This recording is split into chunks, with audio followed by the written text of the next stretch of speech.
And we are live. Hello, everybody. Welcome to Coach's Corner. When I do that, it reminds me of the classic Price is Right. For some reason, that just popped in my head. But we're gonna share some very powerful material. It's always a pleasure, to be here with my amazing colleagues, and I'm always grateful to tap into this knowledge and help you with it. I'm sure my colleagues here as well love these conversations, and you're gonna hear some amazing perspectives and experience and guidance as we close this. I don't even want to close it, but close this book of Feeling is the Secret by Neville Goddard. So we went in great depth of every chapter, probably, I think a perfect amount of depth, to be honest. And I'm sure we're going to share some amazing things here as well. So hello to everyone that's here live, and also for those that watch the replays and have been tuning in consistently as well, on a lot of the Coaches Corners we've been doing. Hopefully this has been helpful for you. So my name is Jamel Matias. I'm a certified mindset success coach / business consultant. And my purpose is to reveal the hidden potential that's already within you and guide you to your truest desires. So I'm the founder of Believe in the Unseen Consulting.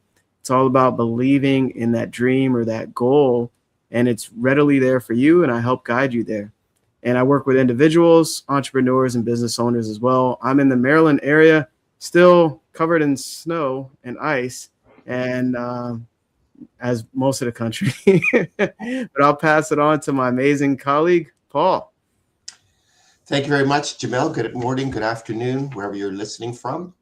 My name's Paul Wooters, Success Mindset Coach. I'm in Burlington, Ontario. I'm also the leader of the Learning, Leadership, and Development Department at the World Life Education Center. And I help people make meaningful, sustainable changes to their lives, because transformation doesn't happen by accident.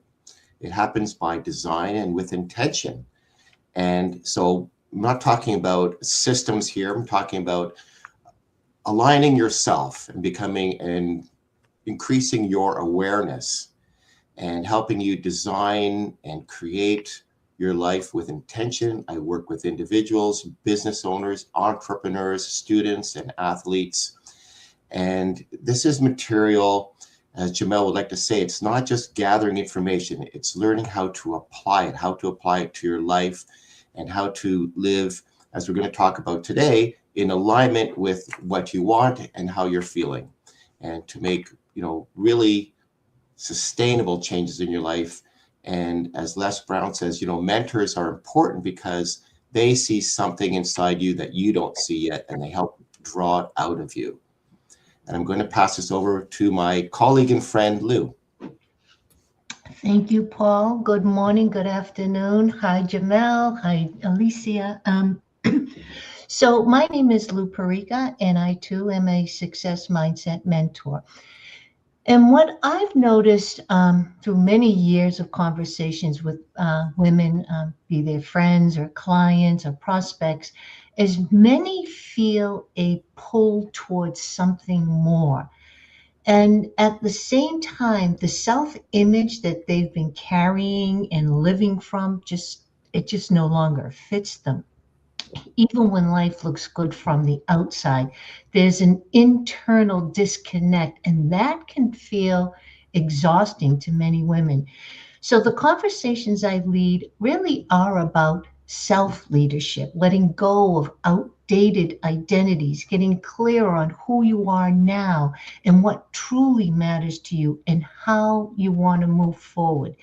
And really, that's what we're talking about each week here at Coach's Corner, is how to lead yourself from the inside out, and instead of reacting to everything that's going on around you. So as Paul said, it's not just listening to this information and applying it, but to also have an understanding of what you're applying. And that just makes it easier. So I'm going to now pass it over to my amazing colleague and friend, Alicia. Thank you, Lou. And hi, Paul, and hi, Jamel, and everybody there outside. in the cyberspace.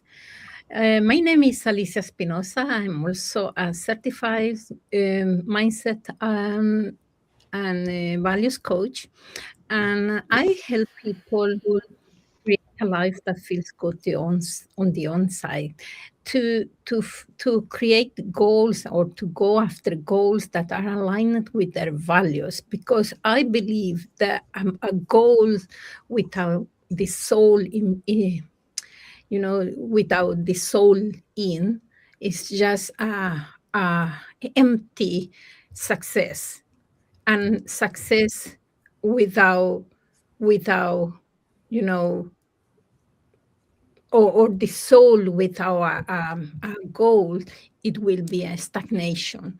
So I want to help people or I help people to create a life that feels good on the inside, is aligned with their values, so that they feel that they are meaningful, that the soul is calling them to do that, not just creating something that they think that they should create just to get happiness. And happiness is inside us, it's not something outside us. So this is what I help people with. And I am in Sweden. All right. Oh, am I too loud? Let's do it. Let's do it. This is bittersweet, because this book right here, Feeling is the Secret, is so powerful and packed with so much knowledge. Hello again to those that are live. Appreciate you tuning in. And before we dive in, just feel free to reach out to any of us that you may resonate with or connect with, based on what we share here, because, this is life-changing material, and it'll change your results and improve your life. And that's why we're all here, to guide you to your highest self, and you're infinite. So there is no top level. It's basically how far can you go in this lifetime, right? So these are some beautiful tools or processes that Neville shares. He went through every chapter, right? The law and its operation. That's where he talks about the law, just to kind of recap a little bit. And then he talked about the power of sleep, right? And I remember him sharing, we spend 1/3 of our life in sleep. Really think about that. And that's our ability. We have the ability to create even in our sleep through our subconscious. And now we talked extensively about prayer and a different way of looking at what prayer actually is, and utilizing that state as well. And we'll kind of touch up on that, I'm sure, as well, and kind of close off in the book and share just a couple things that we received from this, because I could read this over and over and over, and I know repetition is the key to learning, and it's extremely powerful to be in the presence of this knowledge. So just to kind of touch on a little bit of prayer, he says prayer is not so much what you ask for as how you prepare for its reception. So I love that, because it actually broadens your perception. It's not what you ask for. A lot of people see prayer as just getting on your knees, if you do that, or going somewhere and asking for things, and I thought that for majority of my life, because that's all I knew. And this is a different way of seeing prayer. It's basically, you already know it's there. You're just preparing yourself through feelings of receiving it. And he says the only condition required is that you believe that your prayers are already realized. So this is massive. Like, how do you do that? How do you believe that something physically isn't here yet? So this is faith. This is faith. And I always share, on many different live streams or whatever, you're choosing either fear or faith. And what Neville talks about, you're actually choosing a consciousness of yourself, because consciousness is the one and only thing that there is, and you're choosing what you allow yourself to believe. This is really important to understand. And he says your prayer must be answered if you assume the feeling that would be yours, were you already in possession of your objective. So assume the feeling of the wish fulfilled. So this is, I wouldn't say it's like wishful thinking. It comes with a higher awareness, and everyone has levels of awareness. And what connects with that awareness is the intellect, is what you know. And what you don't know is ignorance. So if you didn't know anything about this, consider yourself, you know, I wouldn't say lucky, because you attracted this. Your spirit's ready for it, and you asked for it, whether you know it or not. So I don't know where I was going with that, but this is a couple things that, you know, you should consider. I'll pass it along to somebody else. Who wants to hop in? There we go. All right, I'll hop in. So what I enjoyed from this particular chapter, spirit feeling. This is a deep reminder that the law of thinking is a spiritual process. Thinking, feeling, behaving is the spiritual process for creating.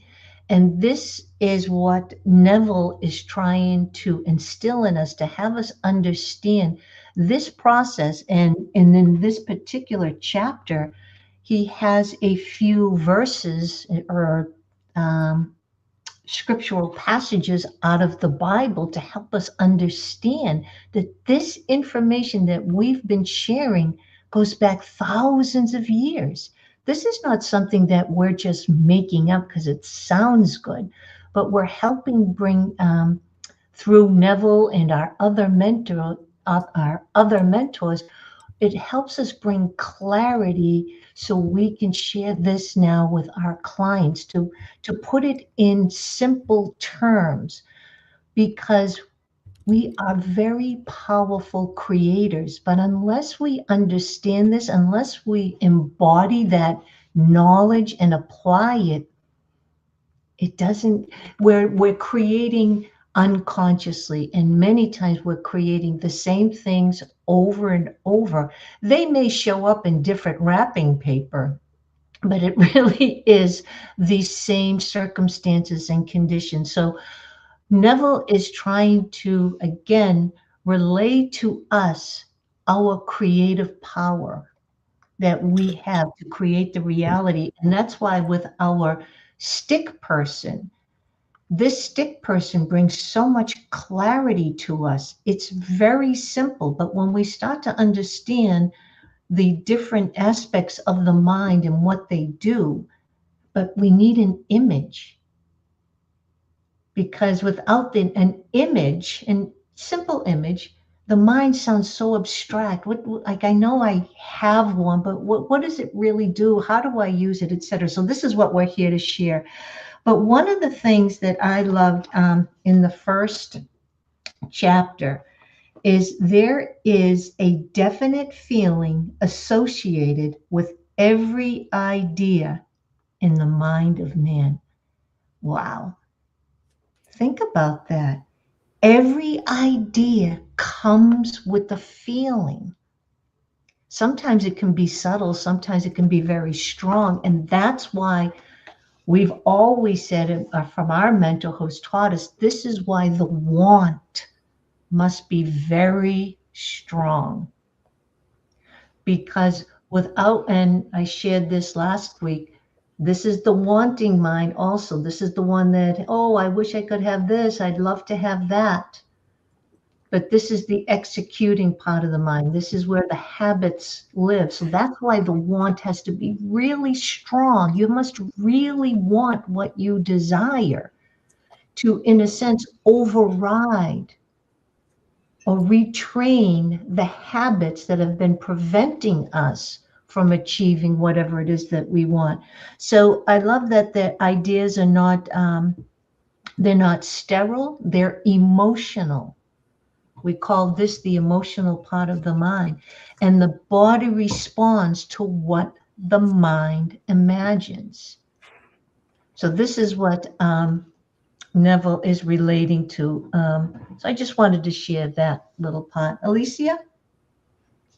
Yeah, I was thank you, Lou. I was thinking about what you say about the powerful creator that we are all unconsciously. We are always creating, and it takes courage to believe that and to accept that okay, everything I am creating.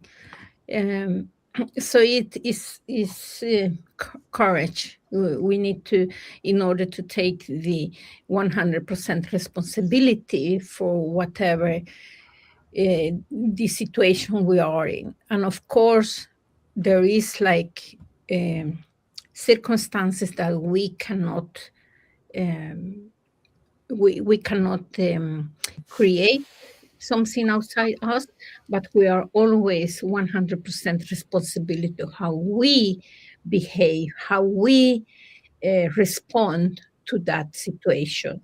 And I thought about what you say about the every idea comes with a feeling, and yeah, talk about the beliefs and the prayer and the faith. And I was talking to a client of mine that is she believes a lot in God and so, and we were talking, and she was like, "Oh, but I am praying all the time, and nothing happened." And I said, "Yeah, but how are you praying? And what is your belief?" But because if you pray all the time the same thing, then you don't have the faith. You don't need to pray about something many times all the time. It's like you don't go to the restaurant and go order the food all the time because you don't have faith that they will not come with the food. You know that you go and you ask for the food, you pay, and then you sit there, and wait. You know that it will come in 5 minutes or in 10 or in 30 minutes, but you know that it will come. And it's the same with prayer, because you prayed once and then you have the faith that everything will be okay. And then also what it can come is that you can get ideas like do this and do this. But sometimes we wait for something extraordinary to happen, and we don't take action for those small ideas. And also, again, if your beliefs, if your belief is something, it will affect how your ideas will come, and then it will affect how you take action. So sit down and think, what are my beliefs about something? And even if you are praying and praying, nothing else is coming, it's because maybe your belief is not there. And we need to start to asking our questions, good questions, to go, to uncover what it is. And for that, you need some courage. Paul. Wow, thank you, Alicia and Lou and Jamel. Yeah, I think that if I could sort of sum it up, I would say that what Neville is saying is that you don't rise to the level of your goals. You rise or fall to the level of your self-image. And so, like Lou held up that stick man. And so, the conscious mind can choose a new idea, but subconsciously, or your subconscious mind, it's going to only express what it accepts as true. So the feeling is that bridge, right? That's the bridge that connects the two. So when your identity changes, then your behavior becomes effortless, because everyone's always trying really hard, and then your results follow. But the thoughts, they don't create on their own. Feeling is what makes it happen. And when what you consistently feel is going to determine who you're being. So I think in this chapter, it's not that spirit is something external or mystical. It's an awareness itself. It's being an observer, observing your thinking, observing your feeling, and your sense of being. And so the feeling is that bridge between awareness and form, and it's what gives life to the idea. And so words without feeling, they just remain surface level. That's why, prayers fail. That's why affirmations fail. That's why positive thinking doesn't work, because it's not in harmony with what you're really believing, with what you're really feeling. And I like what Jamel always says, believe in the unseen. And it's not blind faith. Bob always taught us, like, blind faith isn't worth anything, because the first time you get a bump in the road, that's it. You give up on it. But it's just remaining steadfast in that thing that you believe in, and know that it's there. If you can think it, it exists. It exists for you. What you wants you to. But you have to, maintain and hold on to that feeling, because when your thoughts and your feelings and your sense of self are aligned, then the action becomes natural. Otherwise, when they're misaligned, then effort increases and the results stall, because you're not in alignment. With your affirmations and what you're saying. Your belief is what's going to rule there. It's what's going to overcome. So you have to really change that self-belief, that self-image. When your identity changes, that's when your behavior becomes effortless, and that's when the results will follow. Jamel.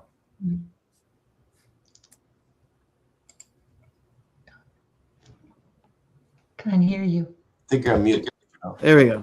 Wow, this is so good. This is so good. My wheels are turning as you're all sharing this. This is really important to understand. And I'm thinking, like,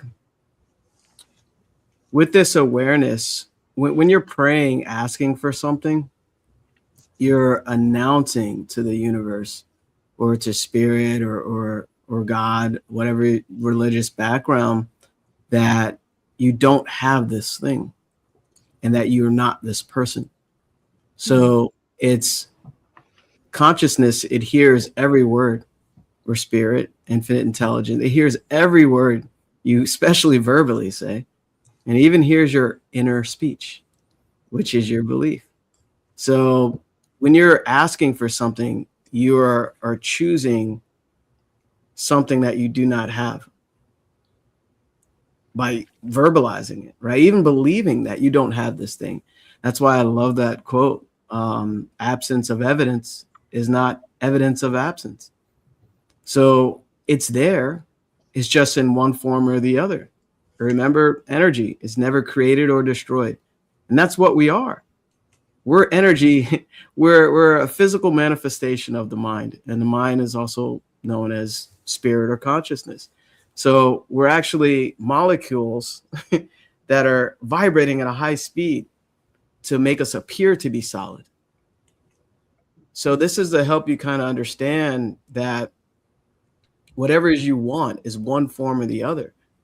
And having that faith and belief, you're able to create what you want without strenuous effort. And that's what Neville is sharing here. I was just like most people, we rely on our five senses. See, hear, smell, taste, and touch. We're born that way. And that's what we feel is real to us. But if you really think about it, it's so interesting. All of your thoughts, the sum of your thoughts brought you to this moment. Every result in your life, the money you have, the lifestyle you have, the time you have to sleep, the food you get to eat, the nice homes you have, all the material things. The sum total of your thoughts created your reality. So why not create the reality that you want instead of the reality you don't want? So if you're constantly asking for something, can I get this? Can I get this? Please help me get this. Please help me. What do you think you're doing? Right? You're putting all this focus and energy into creating a future you don't want. And spirit wants to give this to you because it flows to and through you to experience oneself and expand and evolve. That's why we're here. This is why you have desires. Spirit wants to know itself through you and create more, be more, do more, have more, right? And you have a bigger impact of what you do in the world or whatever it is professionally. And he says here, the moment you accept the wish as an accomplished fact, the subconscious finds means for its realization, right? So that's when you're getting emotionally involved with whatever it is that you want. Who cares what's happening right now, your current conditions or circumstances? It's an illusion. It's past thinking and past beliefs. It's what you do now with your thoughts. It's what you do now with your feelings. That's why vibration is important. You're a walking magnet, but it all starts with your thoughts. And of course, the feelings. It has to start with a thought. So where do I want to go this year? What do I want to become? What do I want to attract? What do I want? There it is. Build the dream in the conscious and get emotionally involved with it.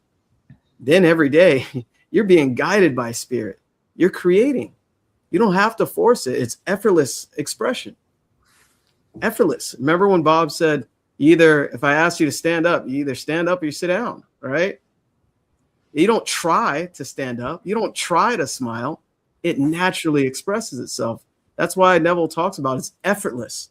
You don't have to force it anymore. So he says the perfectly disciplined person is always in tune with the wish as an accomplished fact. So how do you do that? It's discipline. It's mental discipline. It's subjective control. So you can't let other people's ideas and negative Nancy's and sour Steves to dictate what you feel and what you think. They're out there because they got so programmed and conditioned to being that way.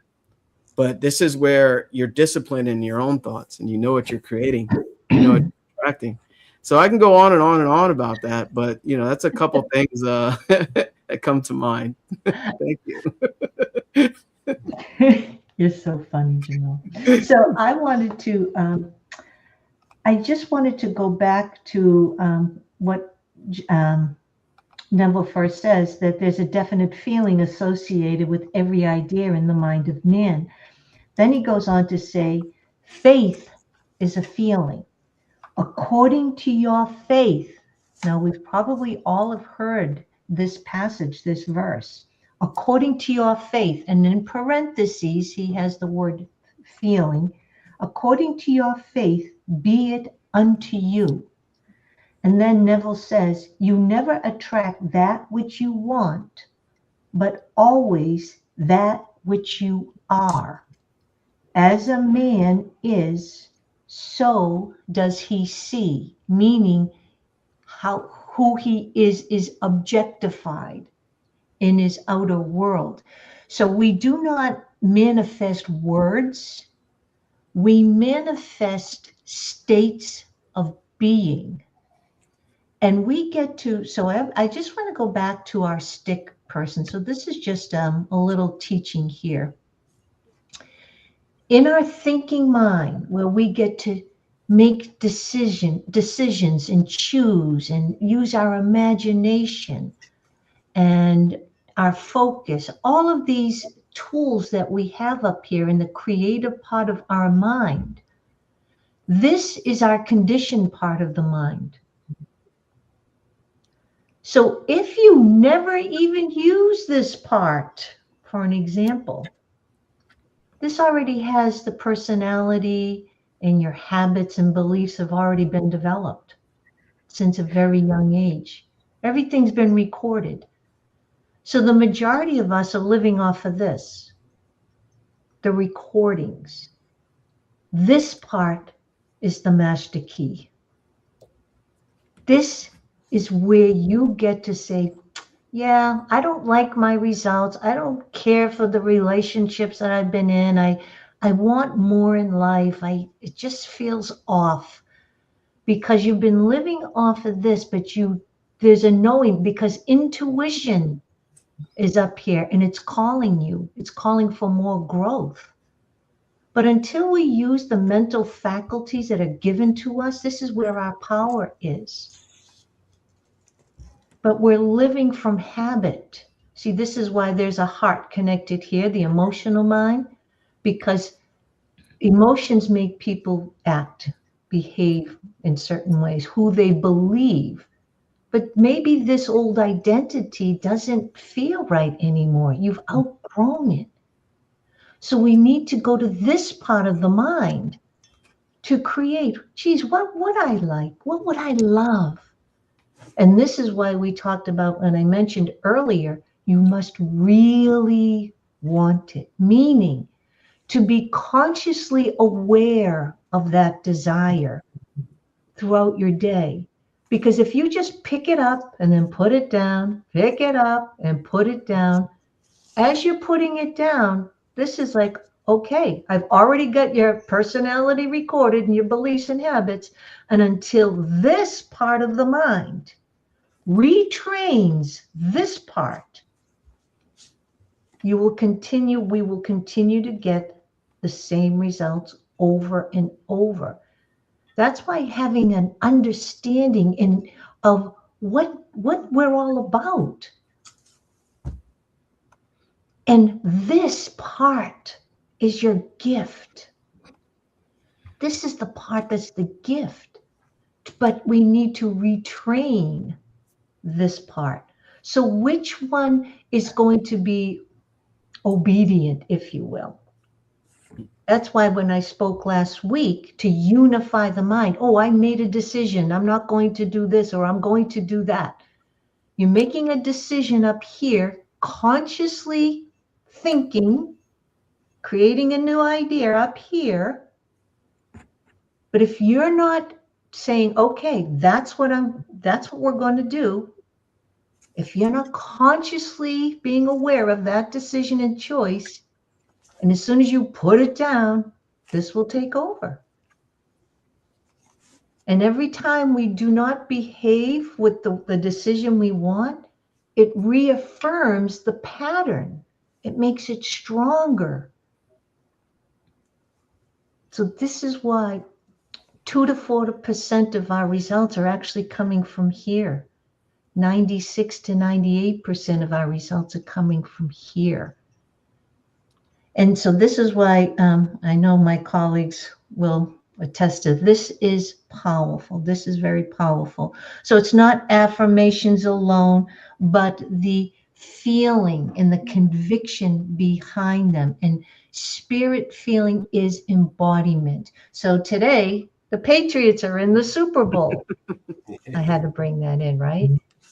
And I think about what Thomas Troward, he uses in one of his books about you going to let's say you go into a football game and you are a huge fan. Now we see them, they're 0 degrees. They have their bodies are painted. They have no shirts and right? They are in the spirit of the game. Then you might have people that just are like spectators. Oh, that's nice. The energy from the people that have their bodies painted or the people that are rah, rah, rah, that energy is being transferred to the players.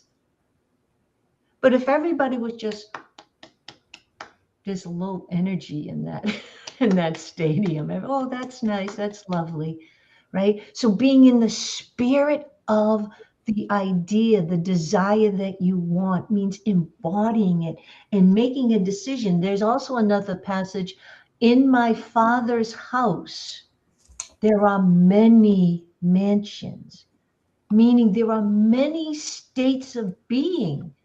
You get to choose. You get to choose who you want to be, what feels right, not what's been recorded. But what do you want? Who do you see yourself as? Do you see yourself traveling? Do you see yourself having wonderful relationships? Do you see yourself in a career that serves others? I don't think I can do that. I've never done that before. No, this new idea That's what constant space repetition of a new idea needs to retrain this part of your mind. So I hope that helps. I know for me, it is so powerful because I really, oh yeah, because other than that, it can all feel like this. Everything blends and I can get confused. But when I look at this or I think of it or I draw it out, it brings such clarity. And when I decide on something, I need to unify my mind and say, there's a new sheriff in town. And these are the new rules, but I need to stick to them. And that's through constant spaced repetition of the new idea.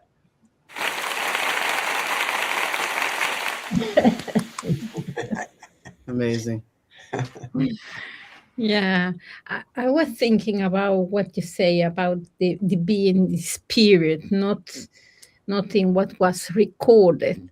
And I was talking to a client of mine, and because we were saying about that the personal development or personal growth is, for me, is a value and is something that is part of me now. But I remember when I started, it was like, oh, I need to do this lesson, or oh, now I need to do that lesson, until I decided that this will be a part of me, because I wanted to know who I am, who is this person in this body with all this clad, all this slag from that has been putting on me from childhood.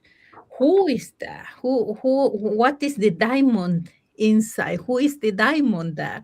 And is why I therefore decided that for me is a value the personal growth and to discover myself, not to be another person, but who I really who I really am. This is the English, yeah.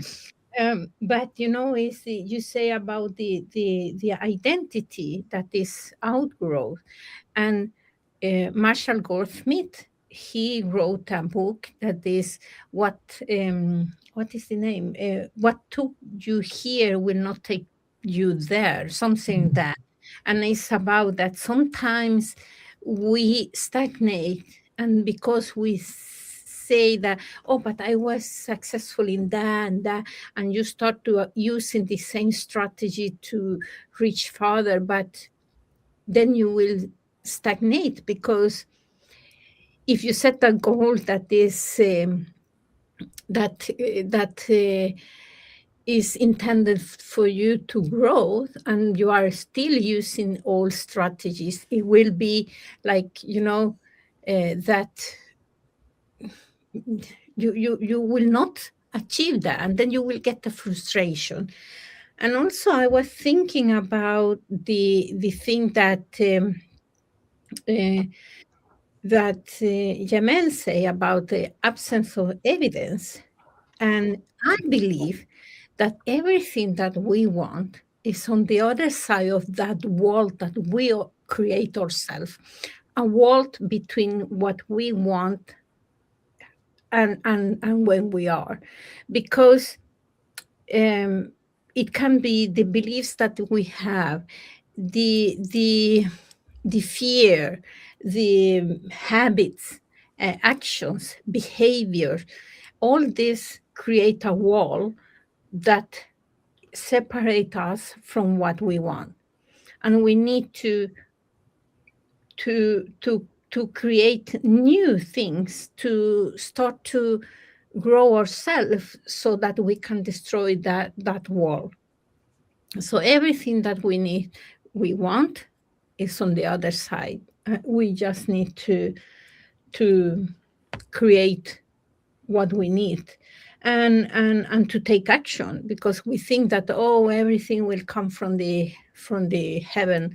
But if you don't take action, then you can want everything, but nothing will happen. So yeah, so that is what I wanted to say about that. Yeah.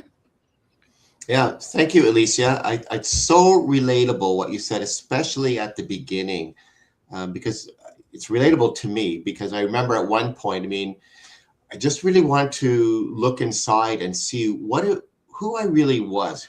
Who am I really, and what is the possibilities, and what is the potential for me really? Not that anything was really wrong, except that I didn't really know like who I was and what I'm capable of. And that's really what drew me to Bob and this material.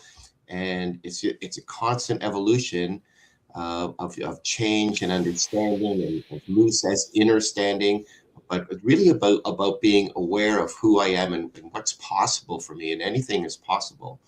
And going back, so I love that, what you said there, Alicia. Going back to what I was going to say is that, in this book, the author, Neville Goddard, he's making a really important, crucial distinction here. He's saying, thinking about something isn't enough, right? And wanting something isn't enough. And repeating affirmations isn't enough, because the subconscious mind accepts an idea only when it's accompanied by feeling. And that's why, the book, Feeling is a Secret. The subconscious accepts an idea when it's accompanied by feeling. And feeling is a sign that the idea has been accepted. And then once it's accepted, then the expression is inevitable. Then there isn't effort. Okay, so you don't wait for proof to believe, right? You assume first, and then the evidence follows. And that reverses how most people live, right? Most people wait for the circumstances to change outside. When that changes, when this happens, then I will do this. But you have to reach a different feeling first, and then the circumstances must follow. Otherwise, you get that terrible loop, and it becomes effort, because it's not in alignment with what you believe. You have to have that feeling first before things really start to happen, and that's where, as Jamel said, that's where you look around, you see the results. It's what you believed first. It's what the feelings that you had previously, but that can change at any moment now, because now, where you are right now is from your past thinking.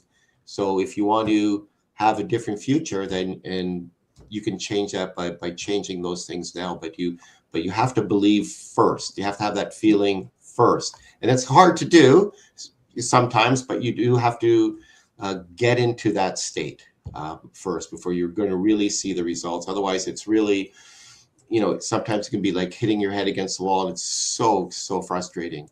But when you change that around, suddenly things just start to happen for you. Jamel. Yeah, that's such a great point, because the outside is a reflection of the inside, and we're the cause, and the outside is an effect. And a lot of times we allow the effect to shape the cause. And that's the cycle that many people continue to do throughout their lives. And it's important that you break that cycle, because once you do, you start attracting the things that you want, and you actually raise your awareness and understand yourself that you're a lot more powerful than you're even consciously aware of right now. And I wanted to shout out a few people that are here live. Thank you for the nice comments. Appreciate you. Thank you guys for posting these wonderful dialogues. Thanks for tuning in. I'm glad it's helping. And you shared something else as well I wanted to touch on. You said it feels like, go ahead, Alicia, you wanted to say something? No, it's like you can read it first, and then I can say something.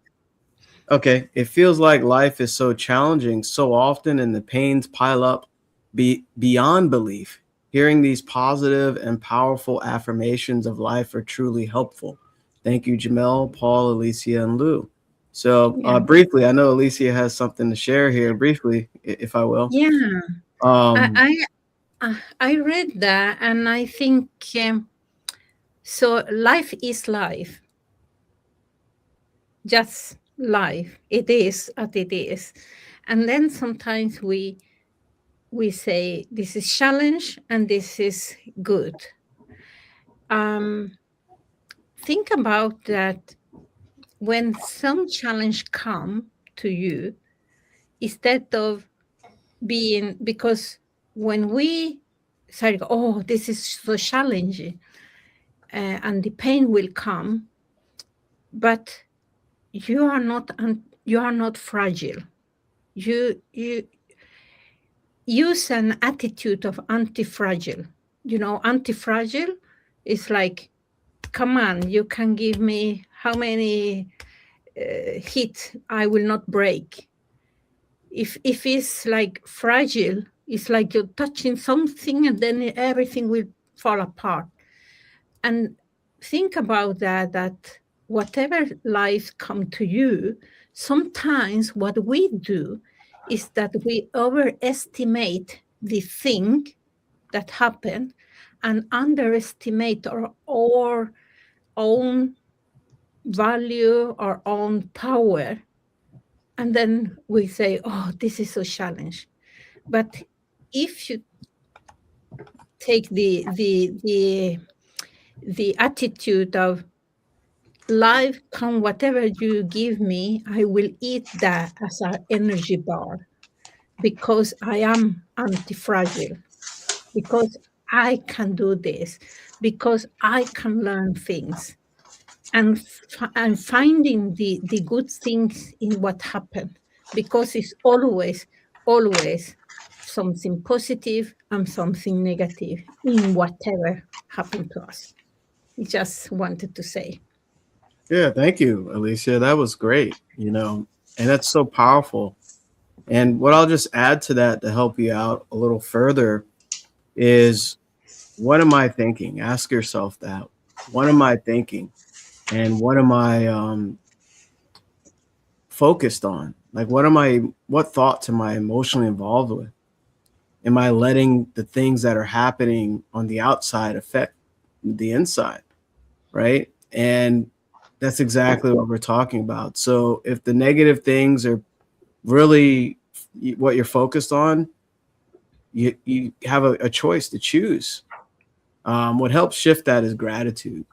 That helps me a lot, where, maybe you're not feeling your 100% or 1,000%, and focusing on the things that you're grateful for in that moment in your life. It could be family, it could be friends, it could be a pet. I don't know, anything, right? Some material things, TV or whatever it is you're grateful for, really feel grateful for it, and you'll start shifting. And what happens, the negative kind of loses its strength, because you can only think of one thought at a time. So as you focus on one positive thing, another positive and another positive will just kind of appear in your head. So that's just a way to shift it and apply that. It changes lives. It really does. So, and it's interesting because that's a great segue here. Feelings are the causes of the actions and circumstances of life. This is exactly, what I just shared, right? Your feelings, they're the causes of everything. And where do we have feelings, everyone? In our subconscious, here. The body is an instrument of the mind. So if you're feeling good, you have a great vibration, the body has to move and express itself, even send off a vibrational frequency based on what you're feeling, right? You get a good night's sleep, or, I know Super Bowl's going on. Lou mentioned the energy of, people in the stands and painting their bodies and cheering. That's energy. That's a feeling. So the more you tap into that feeling, listen to that. Feelings are the causes of the actions and circumstances of life.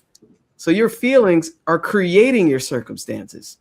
This is why you need to be very consciously aware of how you're feeling. I had a few of my clients, I recommended just checking in with yourself throughout the day. How am I feeling? How am I feeling right now? How are you feeling right now watching Coach's Corner? Right? So as you do that, you're bringing yourself right to the present, right to this moment, which is where all your power is. This is where your gifts. So he says, prayer is the art of assuming the feeling of being and having that which you want. So it's the art of assuming the feeling. That's why feeling is the secret, right? It's the art of it. So he says to yield successfully, this was huge, to yield successfully to the wish as an accomplished fact, you must create a passive state, a kind of reverie or meditative reflection similar to feeling which precedes sleep. I wanted to kind of just throw that out there because we did talk about it before, but you ever notice like right before you go to sleep, you have like this dreamy feeling. It's like it's not sleep yet where you're just all consciousness is done and you're in your subconscious right before. That's what he's talking about. And you can even tap into that during meditation if you're into meditation as well and visualization. I like to, I've been trying something new. I've been, I go in the sun. I found this beautiful sunspot in the floor and I sit there and I visualize and get into a meditative state, just like he's explaining here. So you have to yield successfully to the wish. You don't force it. You calm down, relax, shut out all your conscious busyness in your mind, and you allow it to impact you. And it's really effortless. It really is. So first of all, thank you. I don't know the person's name. All I see is at brute force. And just the name brute force, I have to question. So, but I wanted to also mention that you said, so we're going back to the fans in the stands, right? Painting themselves. They're geared up because they believe they're going to win.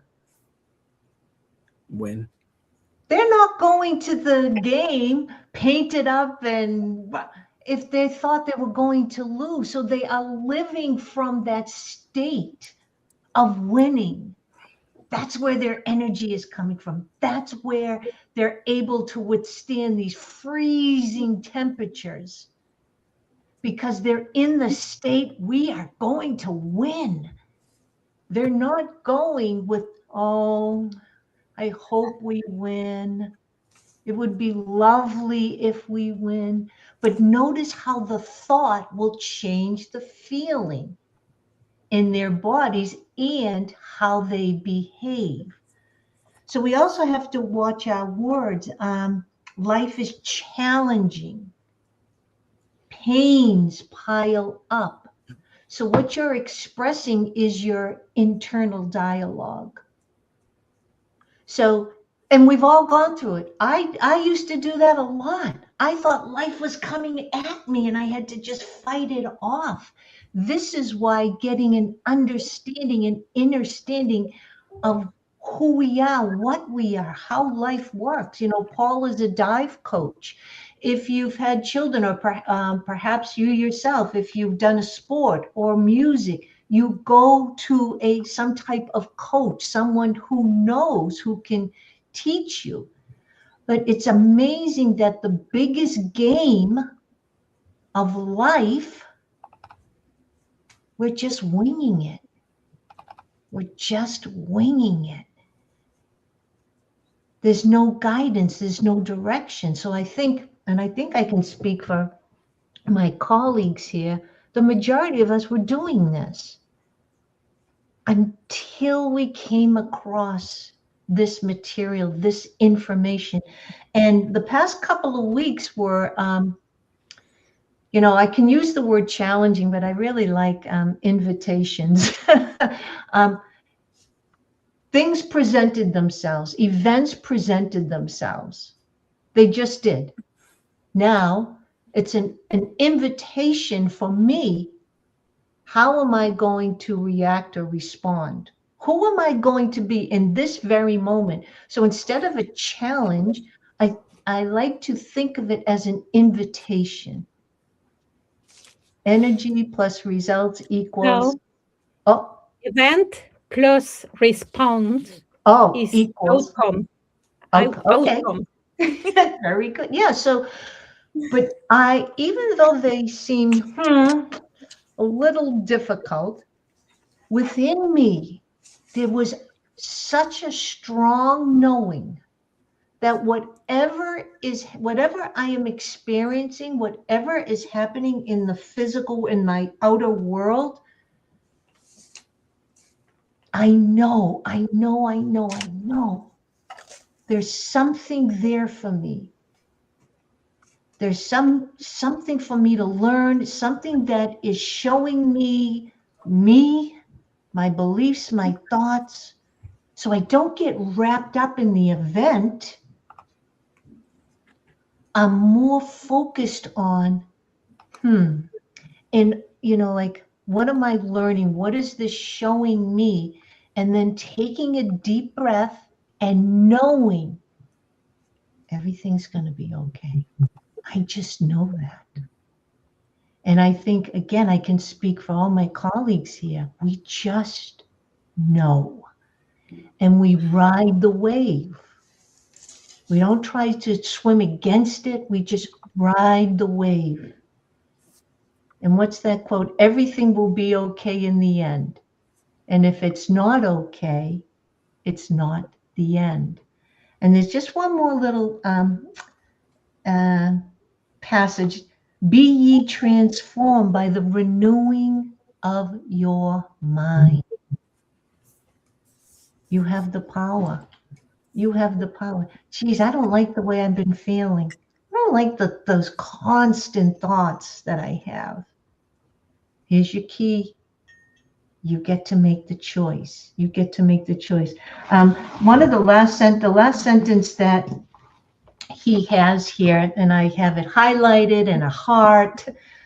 When a man believes in the value of the advice given him and applies it, he establishes within himself the reality of success. I'll end my part with it.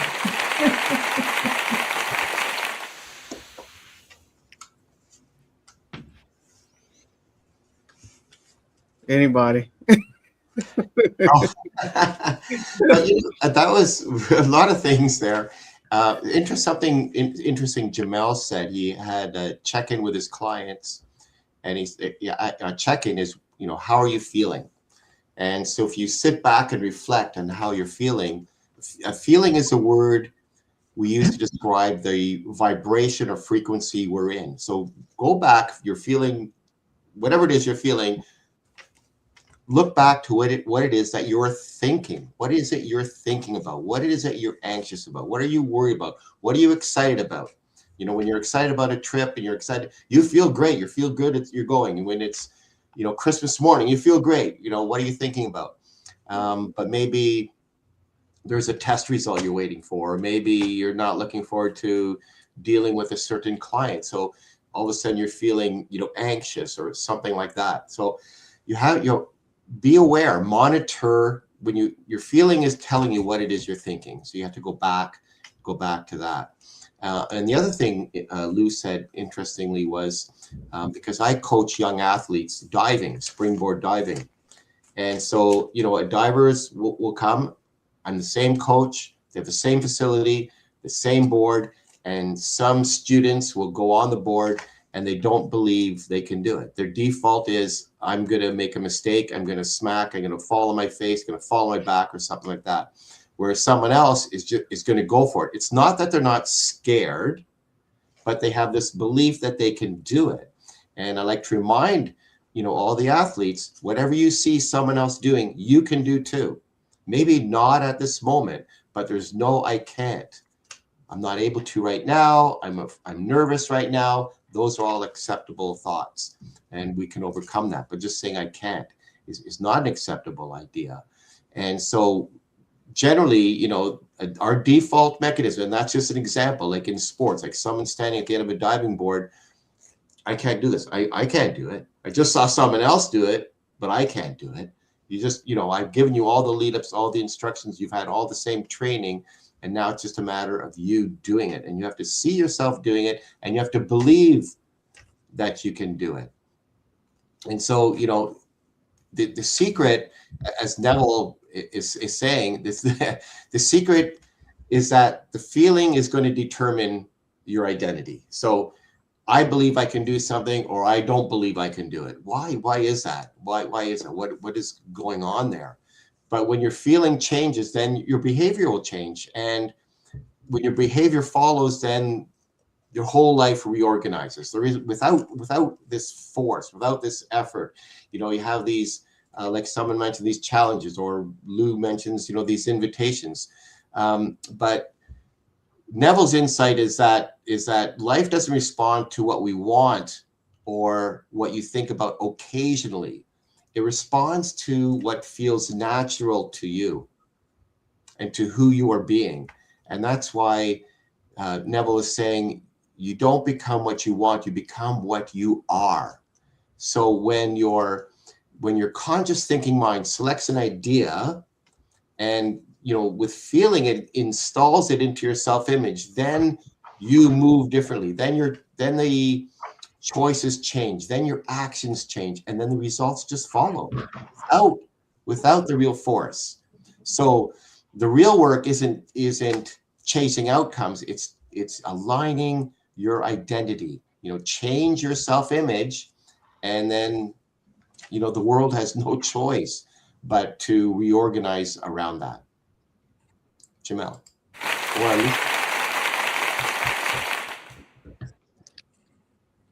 Elisa, do you have anything to share? No, I have a lot to share, but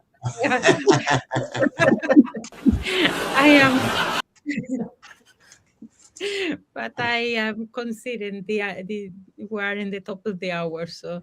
Okay. All right. Wow. All right. I guess we're wrapping this book up, unless Alicia wants to do a whole episode on what she has to share next time. But no, this has been such a great pleasure sharing this amazing, powerful book. And I'm glad, I'm grateful we're all in synergy to share this knowledge, because it changes everything when you apply it and understand it. Just a few points, to close here. He says, thoughts produce tiny little speech movements, which may be heard in the passive state of prayer. So, and I like to even emphasize, thoughts, and you don't even have to be in a prayer state. I know for a fact, through experience, what you tune into, you turn into. So basically, what you believe yourself to be or have, it's always working. Your thoughts are always working, and you're always impressing your subconscious. He also mentions all you can possibly need or desire is already yours. All you can possibly need or desire is already yours. And I know it's a challenging concept for everyone to accept, but know that it is very, very valid. You need no helper to give it to you. It is yours now. So that's just shifting your understanding of yourself. And as you capture the feeling of the state sought, you are relieved of all effort to make it so. So once you already feel, think about it. Whatever you want, whatever goal you want, it's already done. There's no effort. How would you feel when it's done? Right? So be in that state now, for it is already so, is what he says there. And faith, Lou touched on this, faith is feeling. According to your faith, be it unto you. So faith is feeling. According to your faith, which is feeling, be it unto you. So that which you feel yourself to be, you are, and you are given that which you are.